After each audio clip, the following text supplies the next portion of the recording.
Careless use of radioactive materials costs lives and causes injuries from which there is no recovery.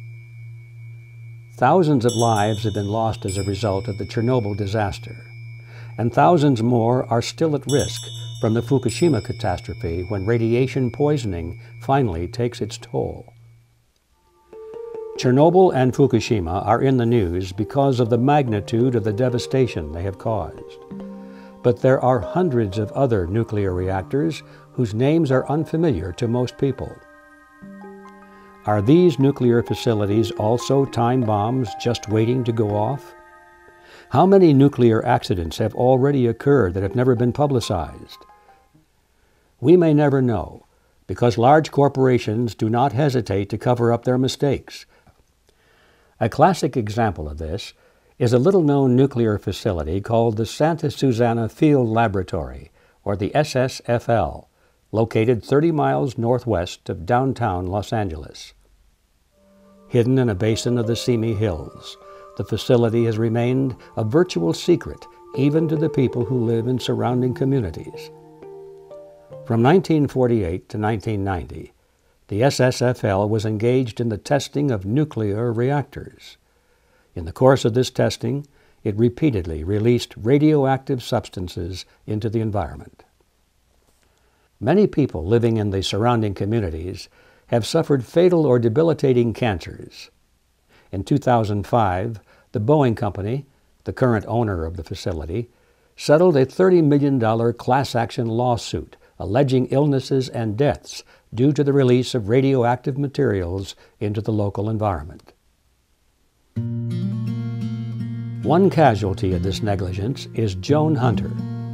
In 1998, Joan moved to a community less than 4 miles from the nuclear facility. Nearby were hiking trails in the Santa Susana State Park, and Joan hiked those trails 4 to 5 times a week for the next 3 years. I would get up early and hike for at least 30 minutes before working out at the gym and then heading to work.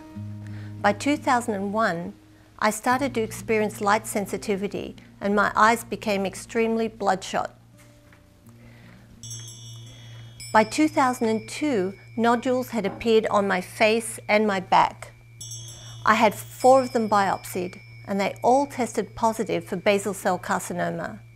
Shortly thereafter, one of the nodules on the side of my nose became a large scabbing sore that never healed.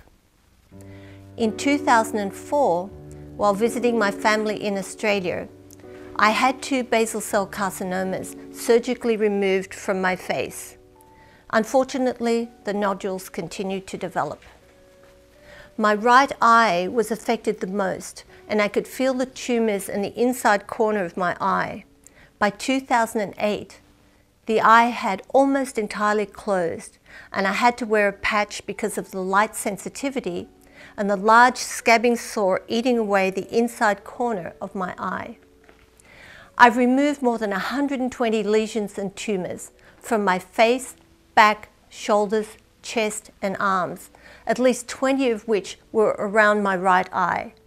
However, I'm sure many are still lurking or developing under my skin.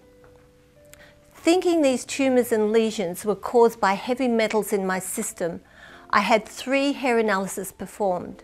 Surprisingly, they showed levels of uranium up to 7 times normal, a dangerously high load.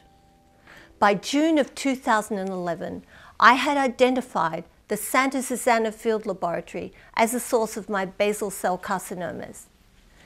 In 1959, the nuclear reactors there suffered the worst meltdown in US history, and they have repeatedly and negligently continued to release radioactive contaminants into the surrounding neighborhoods, including the Santa Susana hiking trails where I had hiked over 600 times. Understanding this, I realized that I had been exposed to radioactive particulates on my hikes.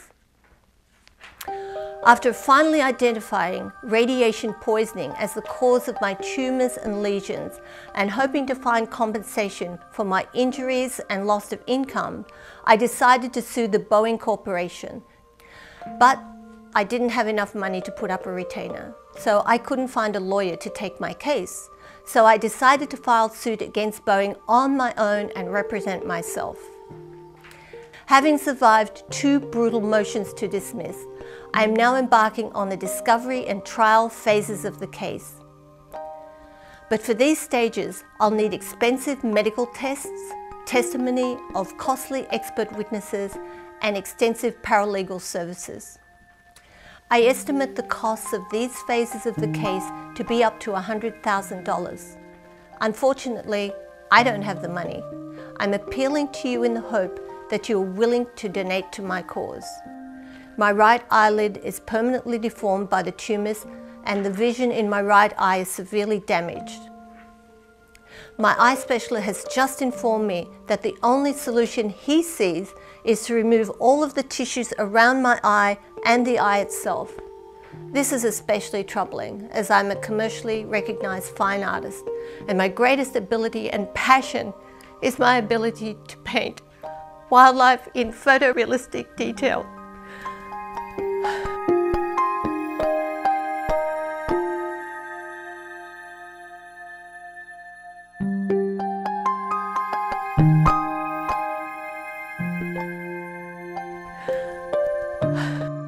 For this type of work, I need excellent vision in both eyes, and without that, my ability to paint and the revenue that flows from it has been severely compromised. As uranium is a potent carcinogen, I could be facing internal cancers as well. Winning this lawsuit may be my only chance of surviving this disease with any kind of dignity. That's why I really need your help. Thank you. Joan has been my personal assistant for 9 years, and I've watched her brave battle against this growing cancer for that time. There's no doubt in my mind that the cause of her cancer is exposure to this toxic uranium that she describes in her story.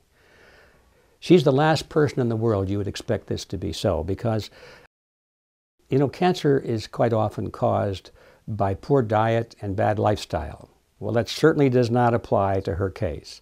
She's a vegan. She's very conscientious about her diet. She exercises a lot. She's what you call the poster child for healthy living. The name Erin Brockovich comes to mind. She's got exactly that kind of spunk and determination. It's not easy taking on a large corporate giant, especially if you don't have legal representation. It takes a lot of money. So give her a hand, will you please? Donate to her cause and help her win. Help her win the struggle for health and for justice.